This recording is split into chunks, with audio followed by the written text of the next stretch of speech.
आज़ादी के बाद बाकी कार्यों में बहुत प्रयास हुआ। भारत में एयरपोर्ट बना, भारत में स्कूल कॉलेज बने, एम्स बने, IIM बने, IIT बनी, मेडिकल कॉलेज बने, हाईवे बने, सारा कुछ हुआ।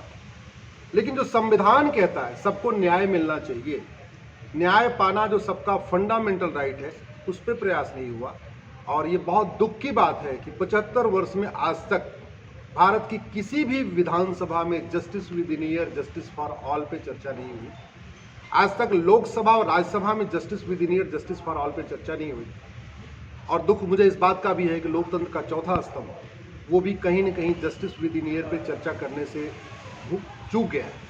अब समय आ गया है कि भारत में जस्टिस विद इन ईयर लागू किया जाए। दुनिया के कई देशों में जस्टिस विद इन ईयर है, 1 साल के अंदर मुकदमा होता है। दुनिया के कई देशों में 1 घंटे में FIR दर्ज होता है, 1 महीने के अंदर जांच पूरी होती है और 1 साल के अंदर फैसला होता है। दुनिया के कई देशों में 1-1 हफ्ते पे तारीख मिलती है। मुझे समझ में नहीं आ रहा कि भारत की अदालतों में 3-3 महीने, 4 महीने और 6 महीने पे तारीख क्यों मिलती है। जो मुकदमा आज इस सोमवार को लगा, अगले सोमवार पे लगाने में क्या दिक्कत है उसको? भाई जो मुकदमा सोमवार को लगेगा हर सोमवार को लगता जाएगा, जो मुकदमा मंगलवार को लगेगा हर मंगलवार को लगेगा, जो मुकदमा बुधवार को लगेगा हर बुधवार को लगेगा। खत्म करें 4 तारीख, 4 सोमवार, 5 सोमवार, 8 सोमवार, 10 सोमवार मुकदमा खत्म हो सकता है।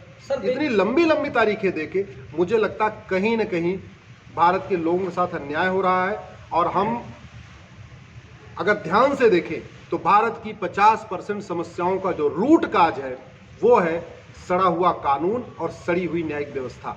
घूसखोरी इसलिए है, न घूसखोरों की 100% प्रॉपर्टी जब्त होती है, न नागरिकता खत्म होती है, न साल भर के अंदर उनको दंड मिलता है। मिलावटखोरी इसलिए हो रही है कि न तो 100% प्रॉपर्टी जब्त होती है, न सिटीजनशिप खत्म होती है, न उनको आजीवन कारावास या 10 से 20 साल सजा होती है। भारत में अगर अवैध निर्माण है तो रूट काज ये है कि न अवैध निर्माण करने वालों को कठोर दंड मिलता है, न उनकी सिटीजनशिप खत्म होती है, न उनको 10 से 20 साल सजा होती है। भारत में माओवाद, नक्सलवाद इसलिए है, अलगाववाद, कट्टरवाद, जिहाद, मजहबी उन्माद इसलिए है कि जो अपराधी हैं न उनकी 100% प्रॉपर्टी जब्त होती है, न उनकी सिटीजनशिप खत्म होती है, न उनकी नागरिकता खत्म होती है, न उनको 10 से 20 साल सजा होती है। इसलिए मैं कह रहा हूँ कठोर दंड देना शुरू कर दिया जाए, साल के अंदर दंड देना शुरू कर दिया जाए। आने वाले टाइम में भारत में अपराध भी खत्म होगा, भ्रष्टाचार भी खत्म होगा और सबसे बड़ी बात, भारत की GDP बूम कर जाएगी। 50 साल पहले दुबई कुछ नहीं था, जस्टिस विद इन ईयर लागू हुआ, दुबई एक टॉप कंट्री बन गया। 50 साल पहले सिंगापुर में कुछ नहीं था, उन्होंने कठोर कानून बनाया, जस्टिस विद इन ईयर लागू किया, सिंगापुर बूम कर गया। 50 साल पहले चीन कुछ नहीं था, कठोर दंड की व्यवस्था बनाया, जस्टिस विद इन ईयर लागू किया, चीन पूरा विकसित हो गया। 50 साल पहले फ्रांस कुछ नहीं था। तो दुनिया के जिन्हें आज महाशक्ति कहते हैं, जिसको हम डेवलप्ड कंट्री कहते हैं, वहाँ जो सबसे बड़ा अंतर यही है भारत और उन देशों में कि वहाँ पे कानून कठोर है, दंड जल्दी मिलता है, कानून का खौफ इतना है कि कानून तोड़ने से पहले व्यक्ति 100 बार सोचता है। भारत में कानून सड़ा हुआ है, न्यायिक व्यवस्था सड़ी हुई है, इसलिए माफिया राज है, इसलिए घूसखोरी, जमाखोरी, मिलावटखोरी है। कानून सड़ा हुआ है, न्यायिक व्यवस्था सड़ी हुई है, जल्दी दंड नहीं मिलता है, इसलिए मिलावटखोरी है, कालाबाजारी है, नशा तस्करी है, मानव तस्करी है, सोना तस्करी है, अलगाववाद है, कट्टरवाद है, जिहाद है, मजहबी उन्माद है, धर्मांतरण है, घुसपैठ है। तो भारत में अगर जस्टिस विद इन ईयर लागू हो जाए तो साल भर के अंदर मुकदमों का फैसला शुरू हो जाएगा, साल भर के अंदर मुकदमों का फैसला हो जाएगा। भारत की 50% समस्या अपने स्वराज मेरा अधिकार जो संस्था है, मैं तो कहूँगा आप जिस तरीके का प्रयास कर रहे हैं, मैं आपके पिछले कार्यक्रम में भी आया था, विशाल जी के कार्यक्रम में जो स्वराज ने अपना पिछले किया था, बहुत अभूतपूर्व प्रयास है। और देश के जितने और भी संगठन इस काम में आगे आ सकते हैं उनको भी जस्टिस विद इन ईयर के लिए आवाज़ उठाना चाहिए। मैं आम जनता से भी रिक्वेस्ट करता हूँ, 5-5 हज़ार फेसबुक फ्रेंड बनाइए, उस पर जस्टिस विद इन ईयर की डिमांड करिए, जस्टिस विद इन ईयर के वीडियोज़ को शेयर करिए। कोई आपके यहाँ वोट मांगने आता है उसको बोलिए जब तक 1 साल के अंदर न्याय नहीं मिलेगा हम वोट नहीं करेंगे। एक बार जनता आवाज़ उठाएगी, पॉलिटिकल पार्टियों के मैनिफेस्टो में आएगा, पॉलिटिकल पार्टियों के मैनिफेस्टो में आएगा तो साल भर, 2 साल, 3 साल एटलीस्ट लागू हो जाएगा और ये लागू करना नितांत आवश्यक है। सर अगले ये मेरा सपना है और जब तक भारत में जस्टिस विद इन ईयर लागू नहीं होगा तब तक मैं कोर्ट में लड़ने के साथ साथ मैं जनता के बीच में घूमता रहूँगा। पिछले वर्ष मैं 115 जिलों में गया था, इस वर्ष मेरा 125 जिलों का लक्ष्य है। मैं पूरे देश के लोगों से कहता हूं, जितने सामाजिक संगठन हैं, आप बाकी मुद्दों को एक बार छोड़िए, केवल और केवल जस्टिस विद इन ईयर पे काम करिए, उस पर आप सेमिनार करिए, आयोजन करिए, चर्चा करिए, डिबेट रखिए ये संभव है, दुनिया के कई देशों में जस्टिस विद इन ईयर है। अगर भारत में अराजकता रोकना है, आतंकवाद रोकना है, अलगाववाद रोकना है, भारत से घुसपैठियों को भगाना है, भारत में धर्मांतरण रोकना है, भारत की जो डेमोग्राफी बदल रही है इसको रोकना है, तो उसके लिए सबसे आवश्यक है कानून कठोर बने और इम्प्लीमेंट हो। इम्प्लीमेंट 1 साल के अंदर हो, यानी 1 साल के अंदर सजा हो। आखिर टर्की में अगर साइबर फ्रॉड करने वालों को 350 साल की सजा मिल सकती है, एक व्यक्ति ने टर्की में एसएमएस भेज के किसी का बैंक अकाउंट हैक किया तो उसको 350 साल सजा हुई। एक व्यक्ति ने थाईलैंड में चिट फंड कंपनी बना के 16,000 लोगों को लूटा था, 1,41,000 साल सजा हुई। एक व्यक्ति ने यहाँ पे दुबई में भ्रष्टाचार किया, फांसी हो गई। एक व्यक्ति ने चीन में सरकारी कंपनी का जीएम था, उसने एक वेंडर से कुछ पैसा ले लिया, उसको फांसी हो गई। तो अगर दुनिया के कई देशों में ऐसे कानून हैं, हम उन कानूनों को कॉपी क्यों नहीं करते हैं?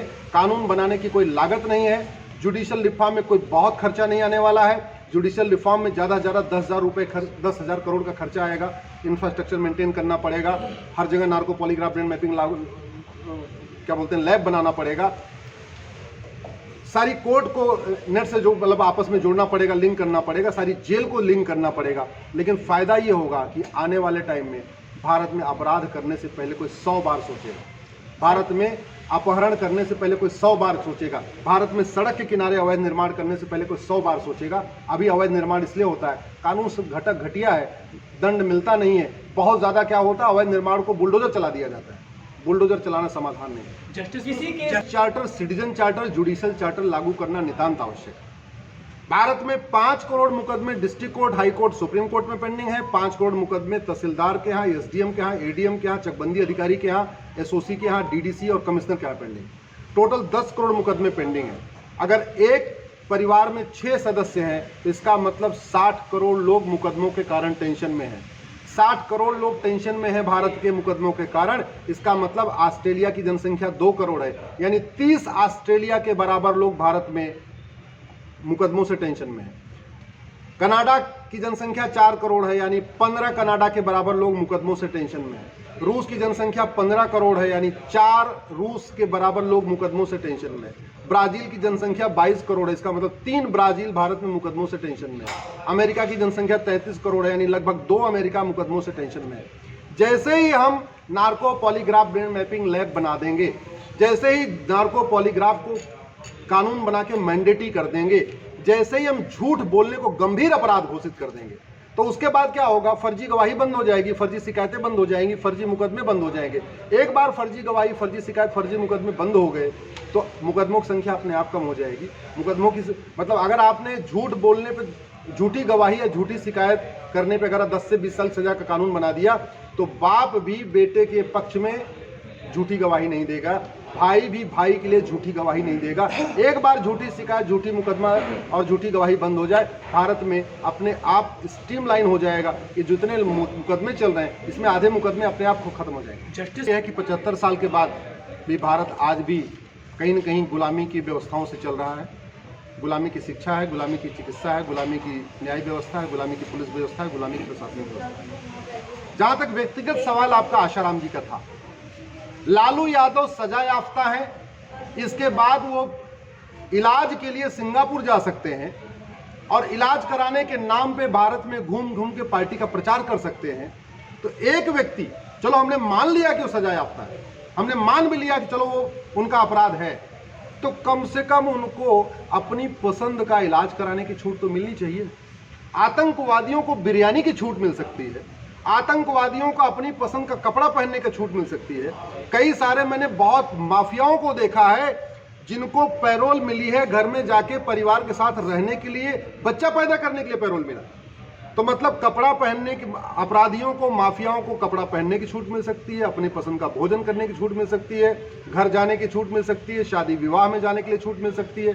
तो आशाराम जी को अपनी पसंद का अगर इलाज कराने के लिए छूट नहीं मिल रही है तो बिल्कुल ये दिखा रहा है कि भारत की न्यायिक व्यवस्था कैसी चल रही है। अभी कल की ही एक न्यूज़ है जिसमें 2 अपराधी, एक लेडी गैंगस्टर और एक गैंगस्टर आपस में शादी के लिए जो है, जिनको कोर्ट ने जो है जमानत दी है या पैरोल दी है।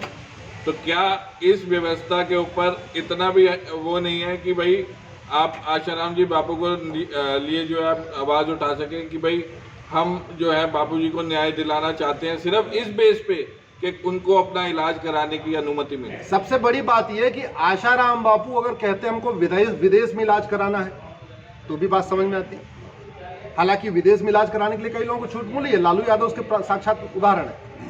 आशाराम जी कहते हैं हमको विदेशी चिकित्सा से इलाज कराना है, यानी एलोपैथी से इलाज कराना है, तो भी बात समझ में आती है। आशाराम जी कह रहे हैं हमको स्वदेशी इलाज चाहिए, भारतीय इलाज चाहिए, भारतीय चिकित्सा जो पद्धति है यानी योग, प्राणायाम, नेचुरोपैथी, आयुर्वेद के जरिए इलाज कराना है। तो आशाराम जी तो भारतीय चिकित्सा मांग रहे हैं, उनको विदेशी चिकित्सा फोर्स किया जा रहा है। जजेस के माइंड में ऐसे लगता है, भर गया है कि नहीं, विदेशी चिकित्सा अच्छी होती है, विदेशी शिक्षा अच्छी होती है, विदेशी भाषा अच्छी होती है। कहीं ना कहीं उनके दिमाग में ना गुलामी की मानसिकता चल रही है। अदरवाइज जो एक व्यक्ति कह रहा है कि यार हमको अपने पत्नी से मिलने दो, अपनी हमको पुत्री से मिलने दो, अपने हमको पुत्र से मिलने दो, या हमको योग, प्राणायाम, नेचुरोपैथी के जरिए इलाज कराने दो, उसका विरोध करना मुझे नहीं लगता कि ये ठीक है। हाँ, अगर आपने किसी को नहीं दिया होता तो बात समझ में आती है, आपने तो बड़े बड़े लोगों को दे दिया। सवाल है कि देखिए आपके जैसे बुद्धि, पहले भी लोग राजाओं के गुलाम थे, अब पॉलिटिकल पार्टियों के गुलाम हो गए। सामान्यतया ज़्यादातर बुद्धिजीवी दल गुलाम है।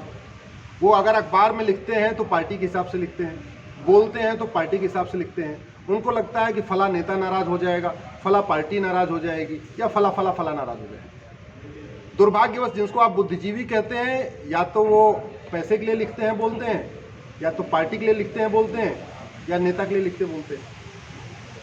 कड़वा सच बोलने की हिम्मत कहीं ना कहीं कम हो गई है, और इसलिए कम हो गई कि जो कड़वा सच बोलता है उसको बहुत नुकसान होता है।